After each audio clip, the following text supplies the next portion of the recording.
Les signes de l'hypoglycémie sont assez variés. Il faut d'abord expliquer que dans un premier temps, l'abaissement du taux de sucre s'accompagne d'une réaction de notre organisme. C'est ce qu'on appelle d'ailleurs des signes d'alarme, des signes d'alerte. C'est en particulier d'avoir un peu de fringales, d'avoir tendance à avoir le cœur qui s'accélère, de transpirer. Ce sont des petits signes qui doivent nous alerter. Alors au départ, c'est assez modéré et on est tout à fait en mesure de les comprendre, de les interpréter. C'est d'avoir un petit peu de mal à se concentrer, d'avoir éventuellement du mal à avoir une image nette quand on regarde. On peut même avoir un dédoublement des images. On peut aussi avoir un peu mal à la tête. Les symptômes sont assez personnels d'une manière générale. Il est vrai qu'à partir d'un certain niveau d'abaissement du sucre dans le sang, ça n'est plus tellement soi-même le sujet qui fait une hypo qui s'en aperçoit.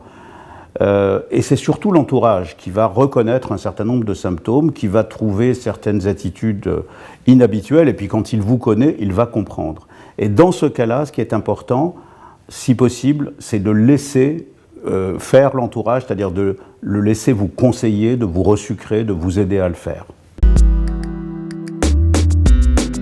Il peut arriver qu'on ne ressente pas une hypoglycémie. La première cause, c'est qu'on a fait beaucoup d'hypoglycémie auparavant. C'est-à-dire que la répétition des épisodes d'hypoglycémie peut conduire à ne plus ressentir cela. L'autre cause peut être éventuellement que la glycémie baisse très lentement, très lentement, et que donc les signes qui nous alertent ne soient pas suffisamment perçus.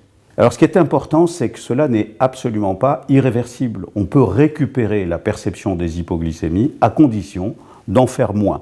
Donc il faut accepter de laisser remonter ces glycémies pendant un certain temps et les symptômes réapparaîtront et c'est très important pour votre sécurité.